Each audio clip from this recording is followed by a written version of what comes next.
एक छोटे से गांव में राधा नाम की एक समझदार और दयालु लड़की रहती थी। उसके घर के आंगन में एक प्यारी सी गाय थी, जिसका नाम उसने गौरी रखा था। गौरी सिर्फ एक गाय नहीं थी, बल्कि राधा की सबसे अच्छी दोस्त थी। हर सुबह राधा सबसे पहले गौरी के पास जाती। वह उसे हरा चारा खिलाती, पानी पिलाती और प्यार से उसके सिर पर हाथ फेरती। गौरी भी राधा को देखते ही हम्बा हम्बा करके खुशी जताती, जैसे कह रही हो तुम आ गई। राधा स्कूल जाने से पहले रोज गौरी से बात करती। गौरी, आज मैं स्कूल जा रही हूँ, अच्छे से रहना। और गौरी उसे स्नेह भरी आंखों से देखती। गांव के लोग कहते थे, इतना प्यार क्यों करती हो एक गाय से?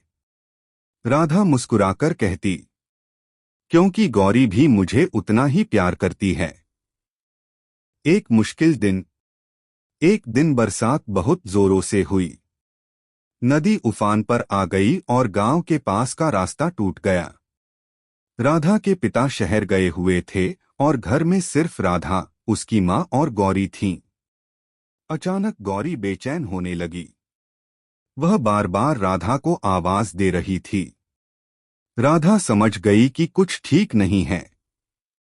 उसने देखा कि पानी धीरे धीरे गौशाला की ओर बढ़ रहा है। राधा तुरंत माँ को बुलाकर बोली, अम्मा, गौरी खतरे में है। माँ ने कहा, बारिश में बाहर जाना खतरनाक है। लेकिन राधा बोली, अगर गौरी को कुछ हो गया तो मैं खुद को माफ नहीं कर पाऊंगी। हिम्मत और समझदारी। राधा छाता लेकर गौरी के पास पहुंची।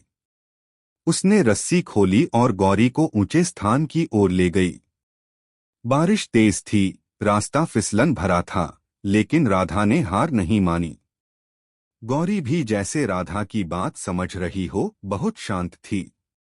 थोड़ी देर में दोनों सुरक्षित जगह पहुंच गईं।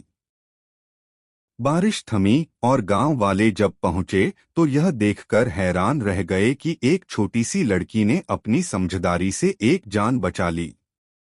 इनाम और सीख। गांव के मुखिया ने राधा की तारीफ करते हुए कहा, बेटी, तुमने साबित कर दिया कि दया और जिम्मेदारी उम्र नहीं देखती। राधा ने सिर झुकाकर कहा, मैंने वही किया जो एक दोस्त को करना चाहिए।